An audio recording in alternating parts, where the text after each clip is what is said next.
All right, like I did earlier this week, I put Tiger Balm on my elbows. It's leg day, and I kind of pissed off my knee last Thursday, so I will be putting the Tiger Balm on my kneecaps, my patella tendons, my quad tendons as well to aid me in warming up and maintaining warmth around the joint, improving blood flow, and improving flexibility in the joint so that it's just more comfortable. So making sure I put the right sleeve on the right knee, even though they're literally the same sleeves. I'm just real picky about always using the same thing on the same side. I don't know, I think it's autistic or something. But I got my knee sleeves. I think what I did, and it was very immature of me, but you guys are going to hear a lot of this. This was just me learning from my own mistakes right here, live and in action. I'm still a kid. I still make immature decisions at times. The goal is to not make the same immature decisions, at least make a new mistake and not the same mistake. Otherwise, it's obvious I'm not learning from my mistakes. So the mistake I made last week, coming off of show prep, I pushed myself too hard in my first training sessions back and just kind of, pissed things off. I was lucky enough to not incur any real injuries, but I definitely irritated some things. I irritated my left shoulder. I irritated my right knee. But like I said, it's nothing so significant that it was a real glaring injury, just a nagging little like boom. So my right knee, I irritated the quad tendon. And before this progresses into tendonitis or tendinopathy, I'm just going to back off some of the weight today. And you can still train very hard and to failure with lighter weight. It just means that you need to utilize the other facets of training to your advantage. And those being not pausing between reps. Doing that allows you to kind of recover. You want to keep constant tension on the muscle so that the muscle is experiencing more work. And that's what you have to do with lighter weight. If you're bicep curling, you just want to keep moving it. You don't want to lift the heavy weight, hang the arm, rest, lift the heavy weight. That's how you lift a heavier weight, is you rest between reps. So what you're going to see me do today is test my discipline with my tempo and force myself to not stop between reps, but keep constant tension so that I can hit failure with a lighter weight. And what that will also require is higher reps, because lighter weight, you can obviously lift for more reps. Oh no, I got Tiger Balm on my sock. It's going to make my foot burn. So I'm rubbing a liberal amount of this around the knee joint, around the quad tendon, around the base of my quadriceps, so I can try and get as much warmth and blood flow to this joint. And then my hands are covered in this, spicy oil. So I'm going to use the Dawn dish soap and wash my hands like 3 or 4 times to try and get as much of that off so I don't accidentally get into my eyeballs or something. I'll put on my Ray-Ban knee sleeves that I also use as elbow sleeves, and we're going to get it rolling. I'm not really happy with how my leg presses have been looking in terms of technique. I really do think I could get a better range of motion on those. So this is my chance to lower the weight, reevaluate technique, and build up from there. I really do feel like I could improve that. And that's something I should try doing. And it's a reminder of when I had started lifting. I wanted to be so strong. You guys hear me and will always hear me say how much I love and idolize Ronnie Coleman. And I thought, if I lift as much as him, I'll look like him. Obviously, that's proven itself wrong time and time again. Yes, getting strong is going to develop muscle mass. That's something I've learned over my career. But lifting the weight correctly is going to prevent injury. And lifting the weight with the muscle correctly, you're going to get more work out of that exercise, training the muscle correctly. And you're actually going to make that muscle grow more. And likely, by the time you do lift like Ronnie Coleman, you're more likely to be larger. I have leg pressed 1,000 pounds for reps more than once, and I don't have 36-inch quads. They're like 27, 28 inches, and I'm fat. I have a lot of room to grow, and if I want the ideal ratio, I need my quads to be as big or larger than my waist individually. So I have like a 32, 34-inch waist. I need 34, 36-inch quads just to offset the proportions that I am built with that I can't change. What I can change is the muscle growth. So using really good control, discipline, tempo, and focus, I'm going to try and get the most out of each and every single rep, each and every single pound I add to the bar. I will always set a good example with effort and attempt to be better than myself yesterday. And that's what I always want to show in my videos. But the things that are lacking in my character and my approach are at times allowing technique flaws to work their way into my training, allowing training flaws to work their way into my mindset and decisions to lift certain weights.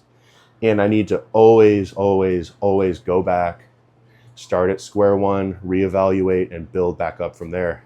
There's nothing wrong with that, because even when I have to start back and rebuild, I'm still a few steps further forward than I was last time I had to restart and rebuild. I still get better over time. And that's what I tell clients all the time, that they're like, oh, I'm having such a bad day, I'm so weak. I had the same conversation yesterday, actually, and I had to point out to my client, your bad day today is better than your best day 3 months ago. So as long as your bad days get better, your good days are always going to get better. It's like the analogy of building a better foundation so that you can build a greater structure. Everything comes back to the quality of your foundation. So if you build a home or a pyramid on a poor foundation, you're going to be quite limited on how large you can make that home or pyramid. So like the Pyramid of Giza, they found there's a significant amount of foundational work in place before they actually built the pyramid itself. You'll see it when they're building highway construction. It seems like nothing's happening for the longest time. No structure goes up. But that whole time, they're preparing the foundation. And then out of nowhere, boom, a bridge pops up. So always evaluate your foundation, improve your foundation, review your core principles, add and change things to improve long-term. And then you will always continue to improve each and every single day on top of that. So it's leg day. The training, before I get into the voiceover and just talk about nonsense, it's a leg press, squat, single leg press, leg extension, hamstring curl, and calves. And that's what it's going to be, unless I feel like changing it at any point. But really, I put a lot of focus on quads right now because they're a glaring weakness. So I'll catch you guys in the voiceover in the future. For now, I got to get focused on one rep better at a time. Here we go. So this is my leg day from last week, and the week prior I kind of irritated my right knee, so I decided that here I would do a little bit more control coming out of the bottom of my leg presses and pay a little more attention to my knee. It's funny when you're like actually lifting, the weight feels so heavy that I actually felt like I was pausing, where you watch the video back and you realize you really weren't. You just were controlling the weight a little bit more. But I just find it funny that whenever I feel like I got a nagging injury or just some sudden pain or something, I start to be a little bit more self-aware and careful in the way that I move the weights. And then I end up actually having a better training session than if I didn't feel like I had any problems. This leg day I ended up hitting PRs on every other exercise than the leg press, because the leg press, I went 90 pounds lighter. I took one plate off each side versus last week. But the range of motion and the control felt so much better. I would call this one a technique PR for the day. And it's a great warm-up. I always like doing leg press first. I used to warm up with leg extension, but lately I've been kind of finishing my workouts with those. And then, I got, what is it? So at the time of recording the video for this, it was a Thursday. I am 6 days later in the future recording audio for this now. My client's about to come in like 18 minutes, so thought I'd be productive and continue to put more effort to the little YouTube videos. And later today, this Wednesday, at the time, June 25th, I got to go eat a big old steak and some mashed potatoes for dinner. That's a food challenge I signed up for, and I'm going to get a free meal out of it, which is pretty cool. The only rule to the competition is you finish it within 50 minutes, 50, and it's certainly going to be easy. I feel full. My body takes time to realize that I've eaten a lot of food. And that's honestly probably why I got so big as a kid. My body had like a delayed response. It never noticed if I was full until like 30 minutes later. And by then it was too late. I had like stuffed too much food into my stomach. But, it's great for bulking. It's great for getting big. But when you don't ever feel full, especially when it's a delayed response and you're in the middle of a cut, uh, it makes the diet really, really mentally just draining. So it's I'm good at bulking, not very good at cutting, and that's something I really want to improve in my game as a bodybuilder. And in the end, like, it doesn't matter how big you are, if you can't bring it to the stage in good condition, you're not going to win anything.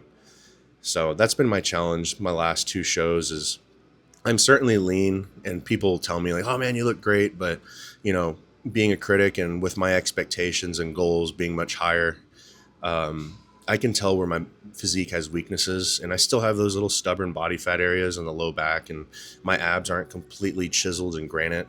They're like molded in clay. They're still kind of soft, but that, and then my shoulders seem to hold on to like subcutaneous fat for a very long time. I have a very hard time getting the delt to separate from the upper arm, and I think building my arms up, building the muscles up so that the fat looks less apparent, that's a big part of it. Just having muscles big enough to show.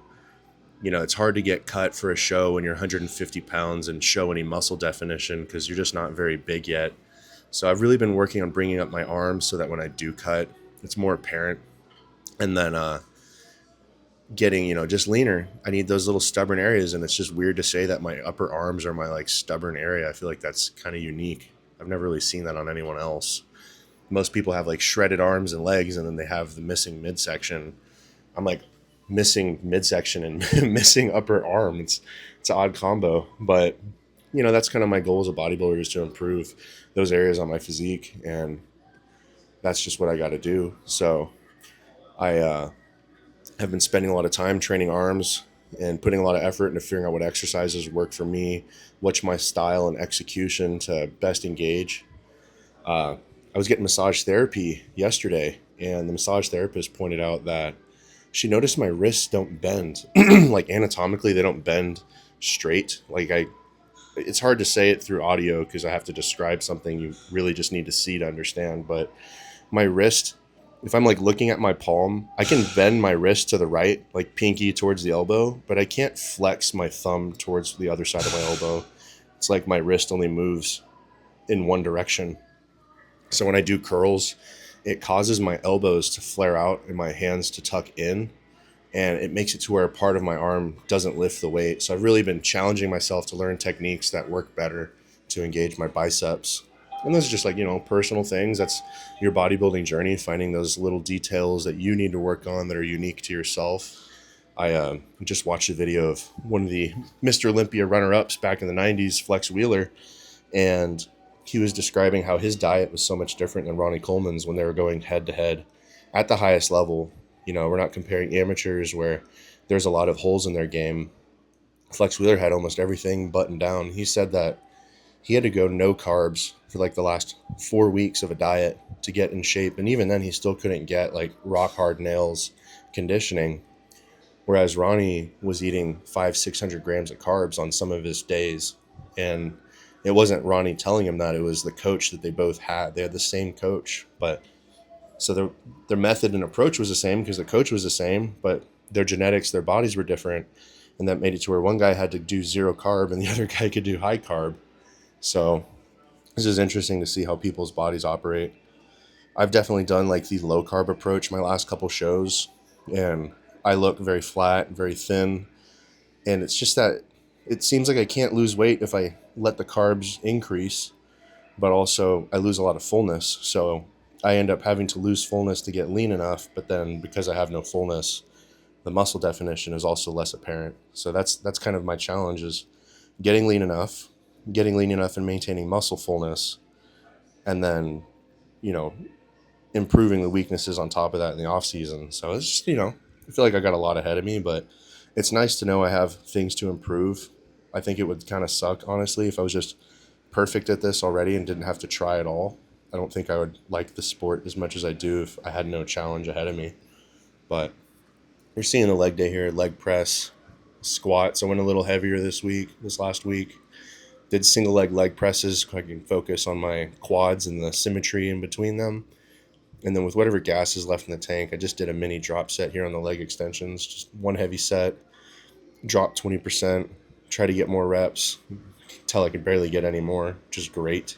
That means I'm actually hitting failure because there's not much gas left in the tank. And then I went down another 20% and trying to squeeze the muscle as hard as I can, control the weight, and just go until the muscles stop working. And what's good is the leg that I feel like is smaller than the other is the one that's getting the most sore, which is what I want to see happen. It's kind of like my way of knowing if I trained hard enough. For a very long time in my career, my leg that I identify as like the bigger one, it always got sore, but my smaller leg never got sore. It's like my smaller leg wouldn't even lift the weight or something. But I was doing bilateral exercises. I was using both limbs at the same time, and somehow one limb was just compensating way more than the other. So a lot of my training has changed in the way that I try to fix on the asymmetries wherever and however I can. Here I was doing glute kickouts because I'm trying to fix part of my glute that is weak, that gives me hip pain, back pain, and it's also underdeveloped on part of my glute. So that, and then as soon as I'm done doing quads, I hop over on this back extension machine and use it to stretch my quads. I feel like when I stretch my quads, I get so much less leg pain the days after from tension. Like the muscles are still sore from getting an absolute beat down, but my joints don't hurt from all the excessive amounts of tension. Well, I just got interrupted. I gotta find a training, or not a training, an audio studio place to record these audios, because it's like impossible for me to sit in my office and get work done. People constantly just want to come in and talk, or stand at the window in front of my desk and talk at me and tell me stuff. And even if I look busy, especially when I'm eating, people just want to talk to me. And I understand, but it's so fucking annoying. Like, they'll see that I'm trying to enjoy a meal, and it's the 1 hour in the entire day I'm not training clients, and I have people that will just stand over me and talk at me for a solid 20 minutes while I'm trying to eat. I don't have the heart to tell them, like, hey, can you like leave me alone so I can eat? But they just always do it. And I was trying to record an intro video the other day that wasn't in the laundry room. I was trying to record it in my office, and I had to start and I had to restart and stop and restart and stop 4 times because people were just coming in my office and they start talking and chittering away, or they're going through my fridge, taking my pre-workout. I was like, damn, man, like this is starting to get annoying. I thought during prep, I was just getting irritated because I was low on calories. And, recently I've been able to eat a little bit more, and I've figured it out. No, I'm just annoyed. People are just annoying me. But this was my leg day. It's very focused on quads. I work on my weaknesses like glutes, but you see, I don't put a lot of time into hamstrings. My hamstrings get incredibly sore just from squatting, and all I really do is just hamstring curls because I feel like it's smart to just make sure I do something here. But I don't do a lot of hamstrings. My hamstrings are just big on their own, so don't always mimic what other people do because people have different reasons for it. I explain why I train glutes. It's not because I want to change anything specific that other people are lacking. It's that specifically my hip has a problem and part of my glute looks small, and that's why I do it. Otherwise, I wouldn't recommend any of my clients or friends, if I trained them, to do glute kickbacks. It's just very personal in that way. I have a lot of clients who have weak hamstrings, so they got to train hamstrings twice a week. They got to put a lot of effort into their hamstrings, whereas I'm over here just hitting 3 sets to failure, and I just go do something else after that. So, it's great to learn from other people, and it helps, especially if they explain why or how they do things. But if you just watch people do stuff and you can't make any sense of why or how, you can't get any good reasoning for why they do things, be careful about following exactly what they do, because sometimes we just do things because we enjoy it, not because there's a good reason to. And, I train 5, 6 days a week, not because I think it's scientifically better. It's because I just like working out. I don't have any clients that train as much as I do, aside from one. And it's because for the same reason, he likes the routine of going to the gym. I tell everybody that I train, like, you really only need 3 days in the gym a week if you train hard enough to make progress. When I did the hardcore training to failure at Jordan Peters and I did the DC training with Dante Trudell, I was training 3, 4 days a week. I was making progress. I was definitely getting bigger, but I just didn't enjoy the training style and I didn't enjoy having so many days off. So I went back to my more volume focused approach that I enjoy the most. And that way I'm allowed to get in the gym more often. I still make the same amount of progress. I feel like I'm definitely getting stronger. It just fits my mindset. It fits what I enjoy doing. It fits my routine and makes my day better every day. And, it does upset me. I had to take an extra day off per week because I could tell my body didn't want to do it. So I've settled that 2 days on, Wednesday off, and then Thursday, Friday, Saturday training, and then taking Sunday off has been like my favorite split. And I also like having the same days off every week. That's what I didn't like about the DC training and the Dante Trudell training. Your rest day moved every week. No day was the same each week. It was always rotating and moving, and some people like that change up. I absolutely hate it. I like a routine. I like the same thing every time, and that works for me. So you can see I threw in some calf raises. I'm trying to bulk up that calf, that left one.